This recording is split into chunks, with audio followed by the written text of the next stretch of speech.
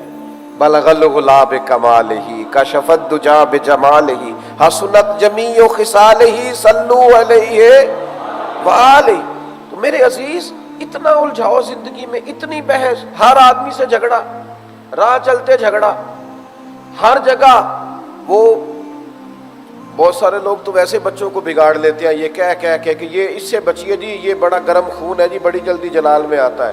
اور میں نے کہا اس کی عادت نہ بگاڑ دیجئے گا، کہیں ایسا نہ ہو کہ کسی جگہ ایسی جگہ ٹکرا جائے جہاں پھر کوئی درگزر کرنے والا موجود نہ ہو. اپنی طبیعت کے اندر عجز پیدا کریں، انکساری پیدا کریں. آپ دیکھیے حضرت عمر بن عبدالعزیز رحمۃ اللہ علیہ اپنے وقت کے حکمران بھی تھے، اللہ کے کامل ولی بھی تھے. جناب عمر بن عبدالعزیز رحمۃ اللہ علیہ کا یہ عالم تھا کہ وہ حکومت بھی انصاف سے، عدل سے، وزاداری سے چلاتے تھے، اور کئی پارے قرآن مجید کے روز تلاوت فرماتے تھے. کثرت سے درود پاک بھی پڑھا کرتے تھے. اور وہ ایسا درود تھا کہ نبی کریم علیہ السلام نے درویش کی خواب میں آ کے کہا تھا کہ عمر بن عبدالعزیز کا پڑھنا ہمیں بڑا اچھا لگتا ہے. یعنی مقبولیت والا درود. میرے عزیز اتنی بڑی شخصیت حضرت عمر بن عبدالعزیز کی. ایک دن گلی سے گزر رہے تھے، رات کا ٹائم تھا، اور امیر ہے وقت کے، حکمران ہے. تو اس زمانے میں لوگ لکڑی کے جوتے استعمال کرتے تھے. جناب عمر بن عبدالعزیز گزر رہے تھے تو ایک بزرگ فٹ پاتھ پہ سو رہے تھے. چلتے چلتے ان کے پیر پر آپ کا پیر آ گیا. اب اچانک اس طرح کسی شخص سے ٹکر ہو جاتی ہے نا، آپ کی موٹر بائک کسی سے لگ گئی، یا اچانک کسی شخص کے ساتھ آپ کا اس طرح سے آمنا سامنا، تو لوگ فوراً کہتے ہیں آپ اندھے ہیں. یہی جملہ بولا جاتا ہے نا. تو حضرت عمر بن عبدالعزیز کا پیر بھی بزرگ کے پیر پہ آ گیا. تو وہ اٹھے چونک کر کہنے لگے اندھے ہیں آپ؟ تو وہ جو سپاہی ساتھ تھے نا، دو چار، انہوں نے تلواریں میان سے باہر نکال لی. یہ جو کھیتلی ہوتی ہے یہ چائے سے ہمیشہ زیادہ گرم ہوتی ہے. انہوں نے تلواریں فٹافٹ نیام سے باہر نکالی. تو وہ شخص کہتا ہے آپ اندھے ہیں؟ تو حضرت عمر بن عبدالعزیز بڑے بردباری سے، یہ انداز دیکھیے، بڑے تحمل سے اور تھوڑا سا مسکرا کے فرمانے لگے نہیں بزرگوں، میں اندھر نہیں ہوں، اللہ کے فضل سے مجھے نظر آتا ہے. اب وہ جو ساتھ تھے لوگ، انہوں نے تو تلواریں نکالی ہوئی ہیں، وہ تو گردن اڑانا چاہتے ہیں. تو حضرت فرمانے لگے تمہیں کیا ہوا بھائی؟ کہا جناب یہ گستاخ ہے. فرمایا کیوں، کیا ہوا؟ کہا اس نے آپ کو اندھا کہا ہے. آپ فرمانے لگے نہیں، انہوں نے تو نہیں کہا. کہا جناب کہا ہے. فرمانے لگے نہیں کہا، حضور کہا ہے. فرمایا بابا جی تم سے بات کر رہے تھے، مجھ سے کر رہے تھے؟ کہا بات تو آپ سے کر رہے تھے. تو فرمانے لگے انہوں نے تو ایک سوال پوچھا ہے.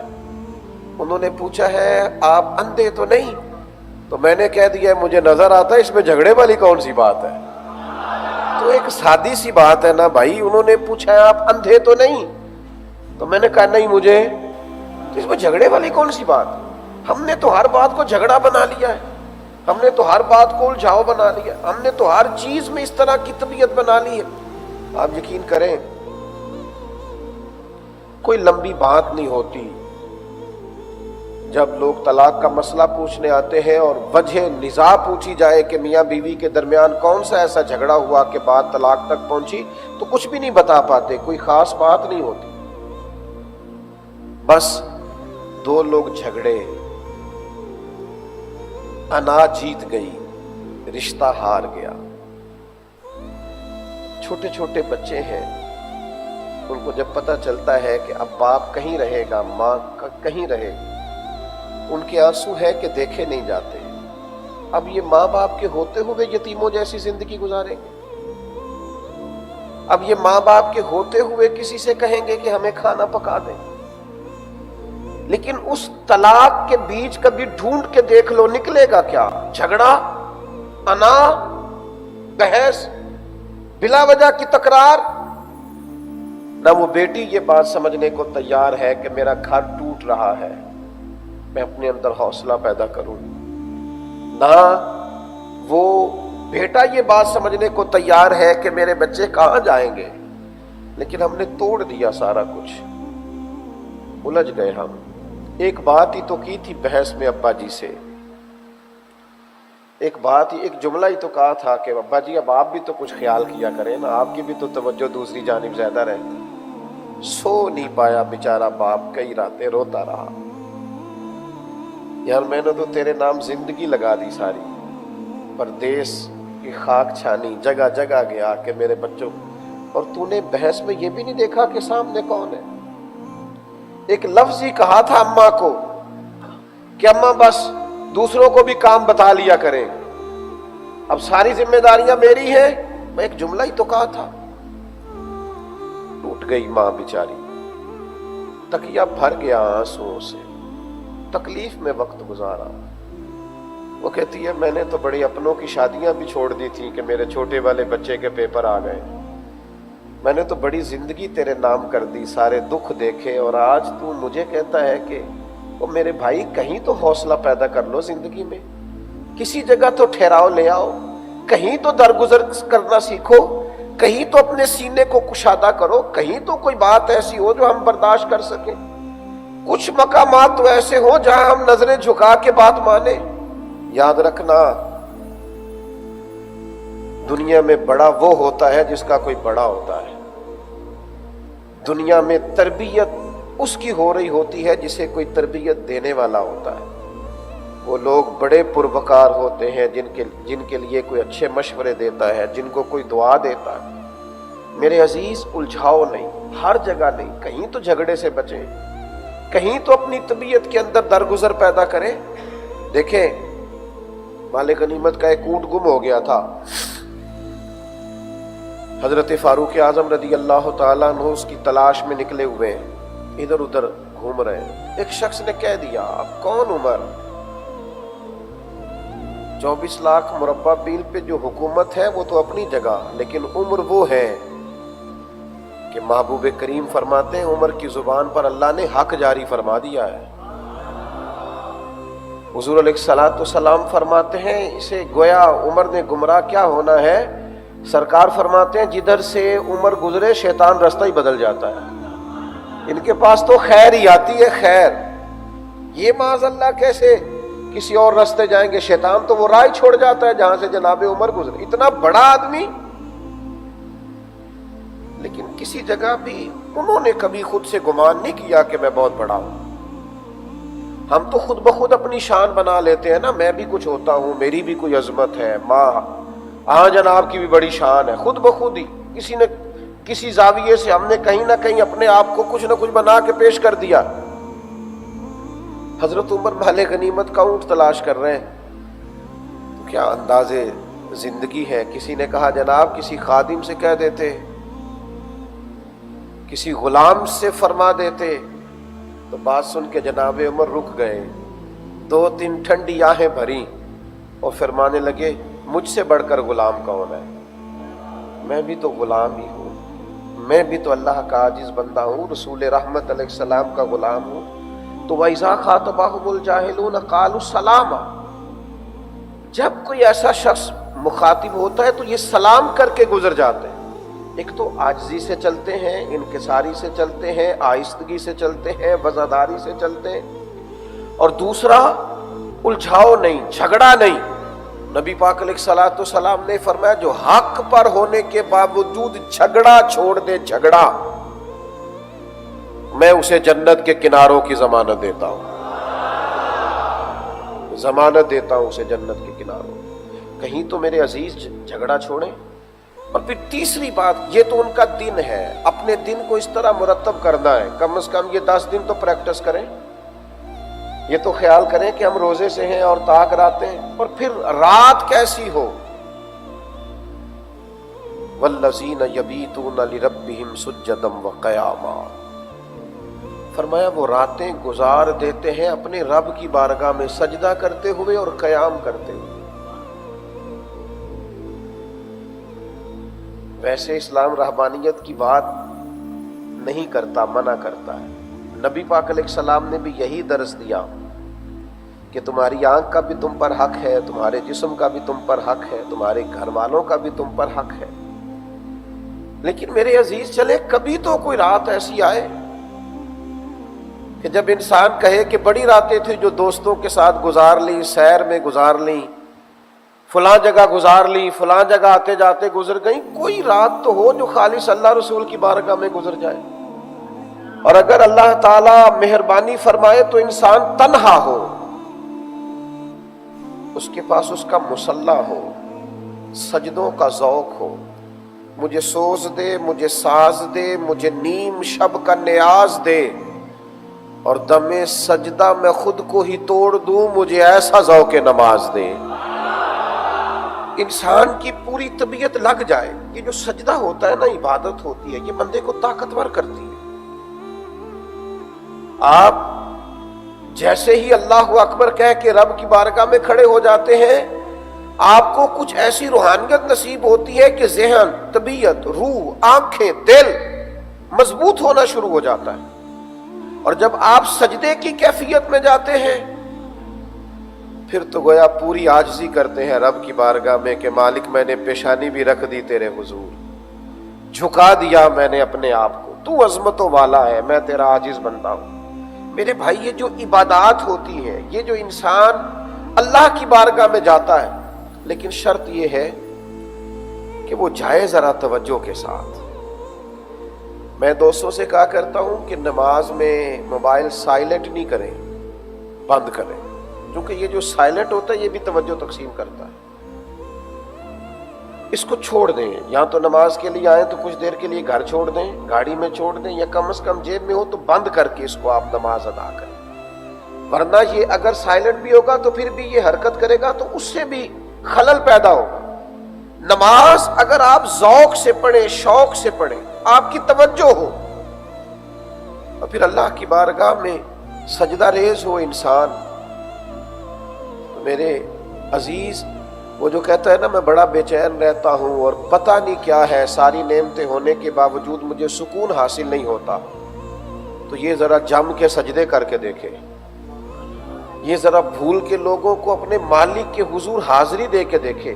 آپ دیکھیے نا، نبی کریم صلی اللہ تعالی علیہ وسلم پانچوں نمازوں کی امامت فرماتے ہیں، اور مصروف ترین اوقات نبی کریم کے، یعنی اللہ کے محبوب علیہ السلام نے 23 سالوں کے اندر انقلاب برپا کر دیا پوری دنیا میں، مصروف ترین اوقات، اور پھر حضور جتنا بھی کام کر رہے ہوتے تھے نا، وہ سارا دین کا ہی تو کام تھا۔ ایک ایک لمحہ رسول پاک کا اللہ کی رضا کے لیے گزرتا، لیکن اس کے باوجود جب ساری دنیا سو جاتی تو سیدہ عائشہ صدیقہ فرماتی ہیں میں نے دیکھا کہ اللہ کے رسول مصلی بچھا لیتے، اور پھر ایک آیت حضور پڑھ رہے ہیں اور ساری رات ہی گزر گئی ہے، ساری رات۔